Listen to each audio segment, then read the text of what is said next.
Welcome to you all.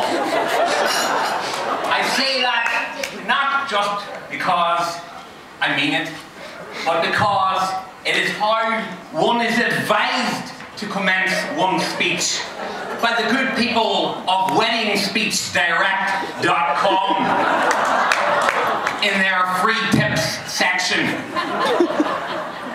Indeed, WeddingSpeechDigest.com was both a stern taskmaster and a good friend when I set out on this speech.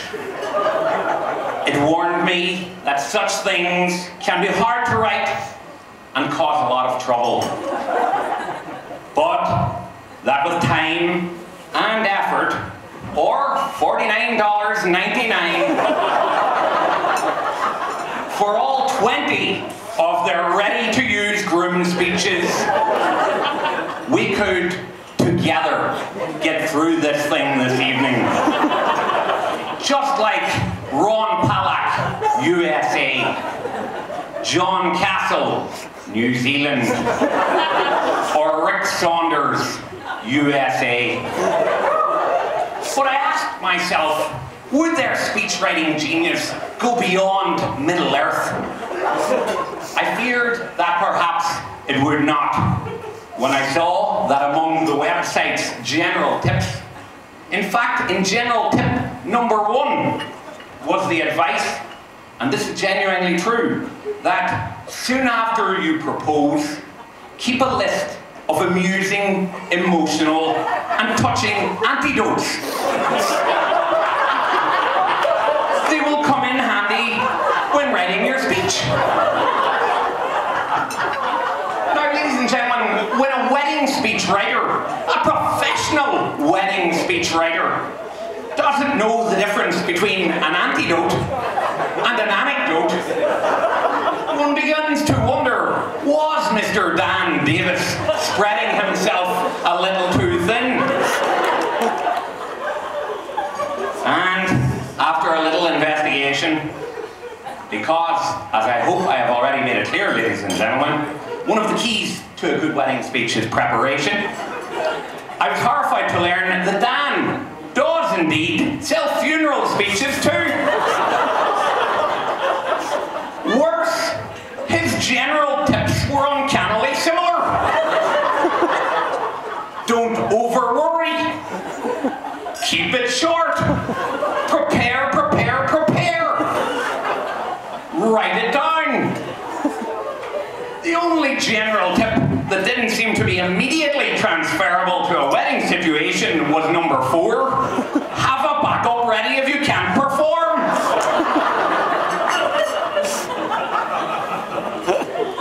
No, ladies and gentlemen. Then and there, I decided that although the internet may be a wonderful place to go to find love, it wasn't going to be of use in my quest to seal the formalities with a degree of aplomb. In the words of general tip number 6, I was going to have to speak from the heart. Fortunately, it was just then that I recalled that back in 1995, coincidentally, just a couple of months after the invention of Red Bull, that I had stayed up for a week, locked myself into a room, and written dozens of speeches to cover every possible eventuality for my glittering life of achievement and success ahead. Amazing though it may seem, ladies and gentlemen, but 15 years later, I was able to put my hands on each and every one of those speeches where they had lain for all that time, entirely undisturbed. I knew then that it was my destiny to deliver that speech. Nor could I ruin it for you or for me by changing one word of the text that I had sweated over in my little room, carving it out painfully using, would you believe, an old-fashioned pen and paper, with only the picture of Cindy Crawford staring down at me, an unconscious echo perhaps of Andy Dufresne, the Raquel Welch poster, and the teaspoon. In fact, I didn't look at that speech until this morning.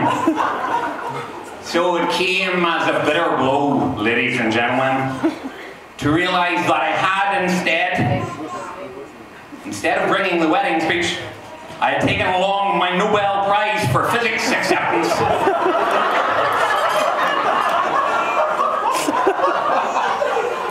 Now,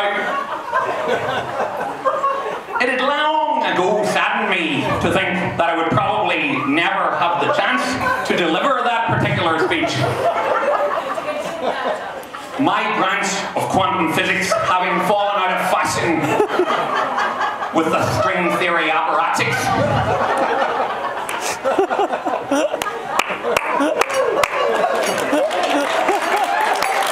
So I was tempted to take this opportunity to address you on the music of numbers. But as general tip number 9 makes clear, know your audience.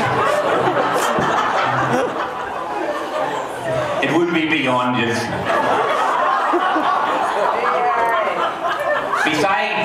Besides, boasting about being young, free and single with £1 million krona in my back pocket and the intention of spending the rest of my Saturday night doing an impersonation of the Hadron Collider in downtown Stockholm might be the kind of thing that you would say to Stephen Hawking and the assembled professors of the Swedish Academy. But instinct assures me, ladies and gentlemen, that it is not the stuff from which a good wedding speech is made. So, I was forced to jot down a few thoughts over the chowder.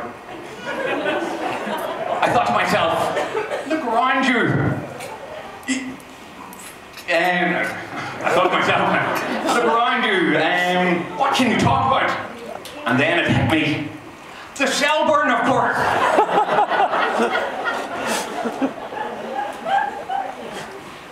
As some of you may know, and this is absolutely true, Shelburne's most famous ex-employee was Hitler's sister-in-law.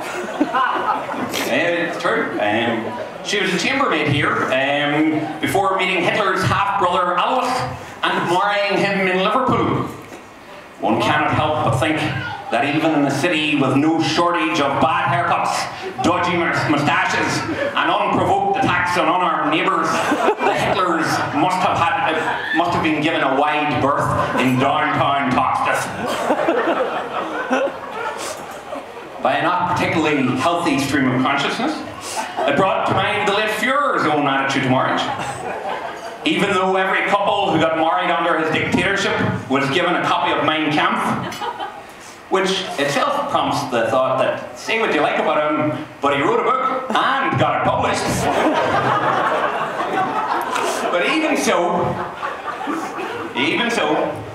though he encouraged everybody else to get married, it took the might of the entire Soviet army to coax him into tying the knot.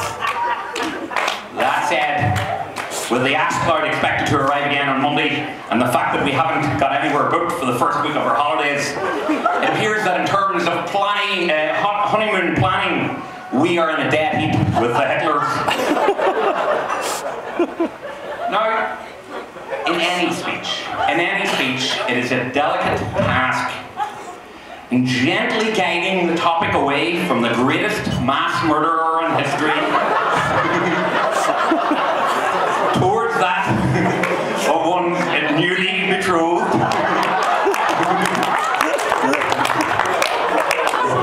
Difficult, but I hope not impossible. Because if WeddingSpeechDirect.com is firm on one matter, it is that you should mention the wife.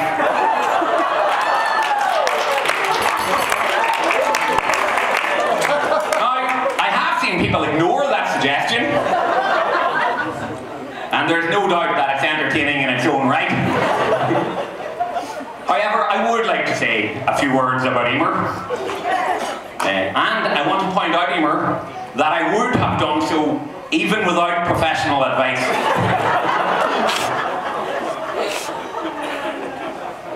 On the other hand, I feel like the old man who, when asked by his wife, did he love her, answered, "I'm here, am I?"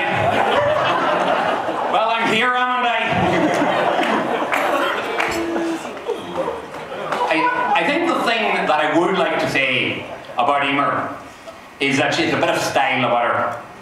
As her mother said to me a few years ago, she's straight as a die and totally loyal. You know where you are with her, but above all, she makes me laugh.